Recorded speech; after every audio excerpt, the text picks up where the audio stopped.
In this video, we're going to take a look at another brand new knife from the folks at Uncle Henry, the PH2N Pro Hunter Mini, coming up on Survival on Purpose.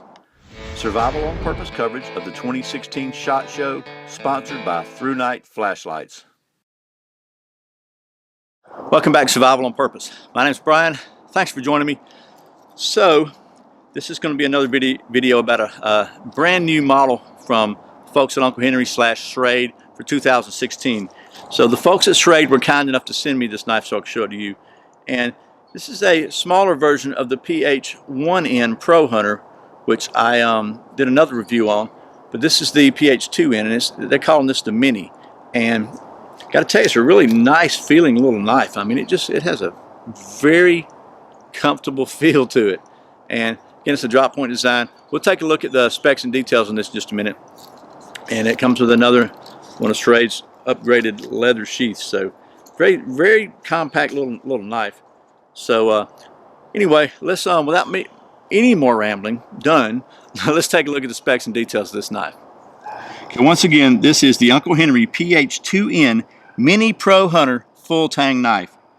The PH2N features a 2.8 inch or 7.1 centimeter drop point blade of 7CR17 MOV high carbon stainless steel with a 6.8 inch or 17.2 centimeter overall length, and it weighs just 3.6 ounces or 102 grams. Features stagline handles, a brass bolsters, a lanyard hole, and a premium leather sheath. Okay, well, that's some of the specs and what specs I have. And details, close-ups of this really pretty and comfortable little knife from the folks at Uncle Henry, which is a Schrade company. And again, this is a brand new model for 2016. It's not even on their website as of the time I made this video anyway.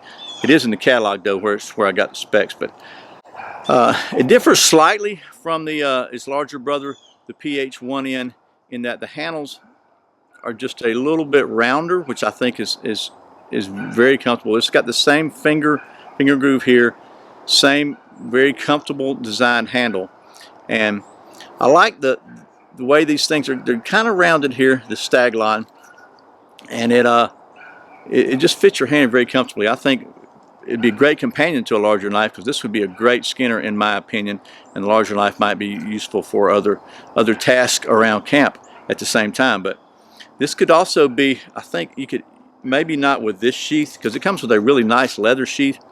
That's something else Schrade has, in my opinion, really been stepping up their game on their sheaths. And some of the Schrade knives and the Uncle Henry and Old Timer and those different lines that Schrade offers, they come with some really nice leather sheaths. You can see this thing is welted. It's not just welted, but it's tapered in so that it's all nice and neat. Just a simple sheath. It's just got a belt loop hanger on it and a snap closure here. But so it's nothing super fancy. It's just very well made, and it looks like it would last a long time. Solid snap, just fits in there really well, and doesn't add a lot of bulk or size to the knife. Now, I suppose this is small enough to be considered like a neck knife style knife, and you could probably carry it around your neck if you wanted to. This could also be small enough to be an EDC knife. It's not going to take up very much room on your belt. It's not going to probably freak people out if you pull a little knife like this out, as opposed to what I might try to carry as EDC. So, pretty nice little package, very small, lightweight, and compact, but still, in my opinion, looks like a very functional design. So, let's take it down to the stump top and get to doing some of that nice stuff. Okay, so it's been raining here. Again, this is the day after Christmas as I'm filming this, and it's been raining here in Georgia, right outside Atlanta, really hard for several days now, so everything is kind of wet. This is a piece of privet, which is pretty dead and dried I cut, but you can see the end is still kind of moist. So we're not going to really baton with this. If we do, it won't be anything larger than this, because there's no sense in being ridiculous.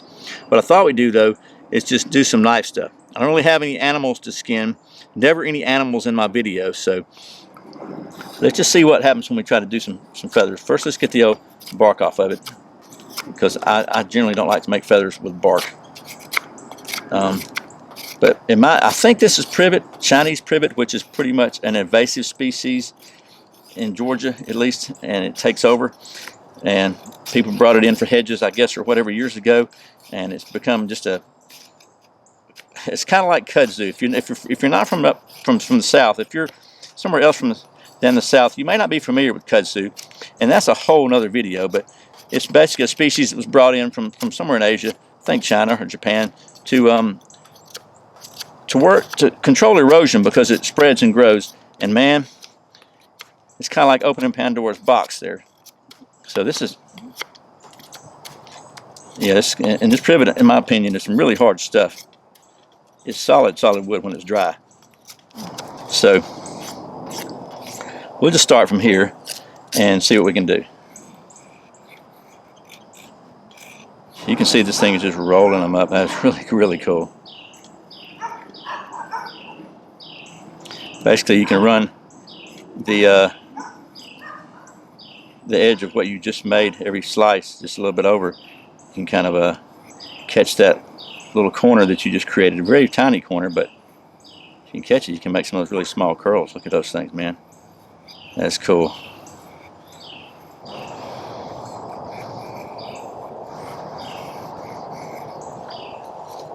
Wow, would you look at that?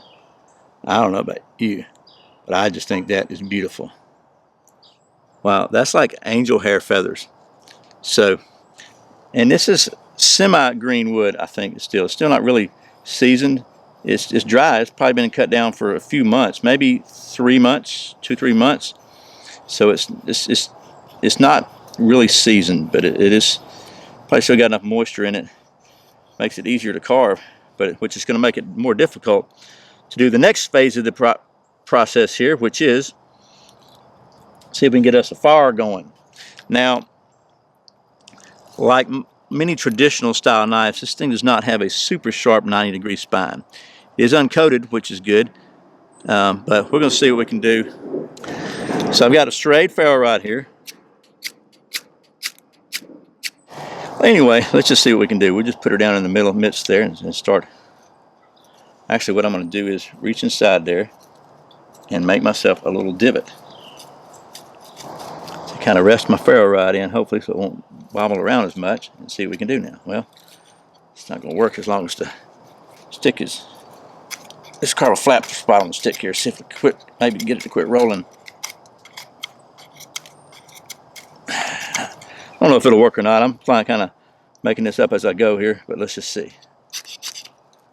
No, that's not going to work too good. We'll try it like this. I've had some people tell me this is a good way to go. I think I saw Taro do this, carve a notch in a stick, and do it with a one-handed. Let's see.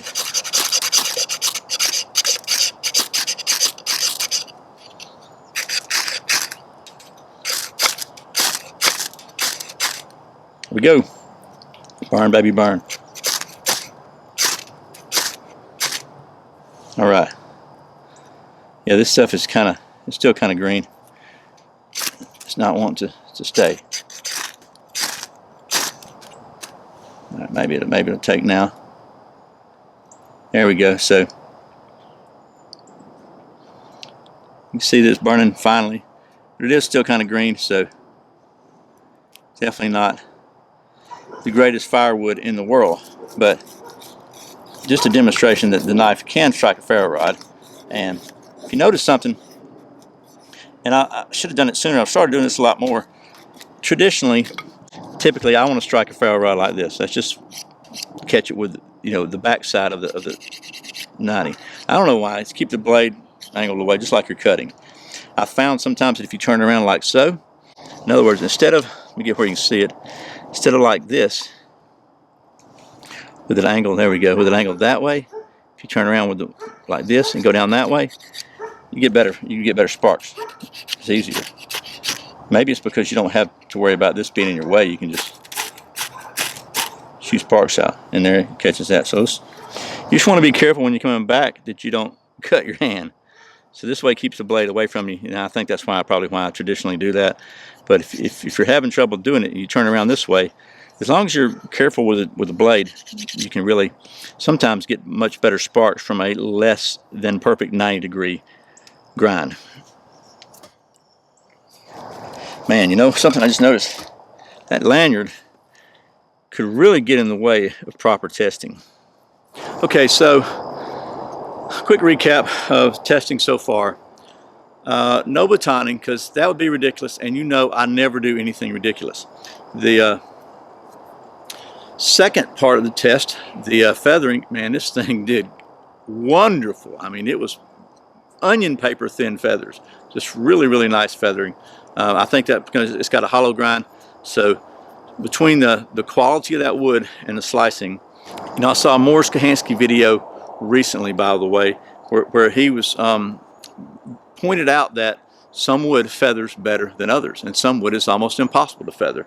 And I was really glad to hear that from somebody that has the credentials and experience of Mr. Kahansky. So maybe I'm not quite as horrible as I thought, but I digress. Anyway, great on feathering. Again, it doesn't have the sharpest 90-degree spine, but it got the job done, and it feels really, really well balanced. I mean, it's just a nice, compact little knife.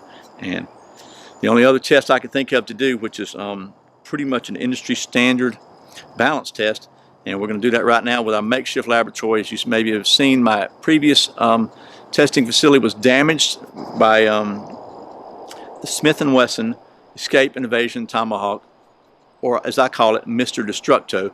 We're going to repair that soon and get back to the state-of-the-art engineering processes you're used to seeing here on Survival on Purpose. But for now, we'll go with the old school backwoods method, but we do need to check the balance of this thing, because I like to do that.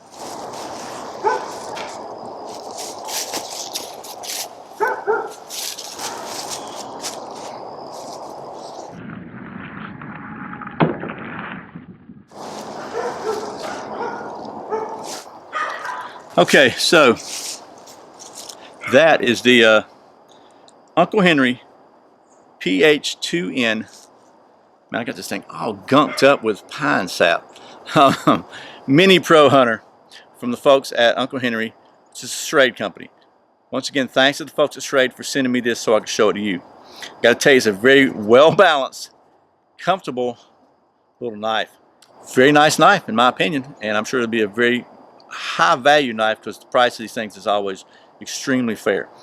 I'd like to take just a minute to thank the folks at Through Night Flashlights for being the official sponsor for the Survival on Purpose coverage of the 2016 SHOT Show. It's no secret that I like Through Night. I think they offer the latest in flashlight technology at a very affordable price, and I encourage you to go check them out at throughnight.com. And thanks again to the folks at Through Night for sponsoring this video. As always, thanks for watching Survival on Purpose. Thanks for subscribing. Thanks for clicking that thumbs up, for sharing this video with all your friends, for watching all those ads, and thank you so much for doing your shopping on Amazon through the Survival on Purpose links. I really sincerely appreciate that support. So once again, my name's Brian. You're watching Survival on Purpose. Remember, survival's not an accident. So be prepared, and I'll see you next time.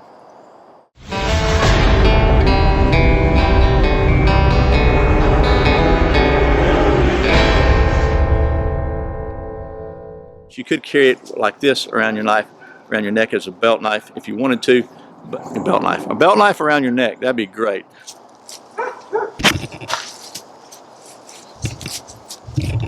You're in my way.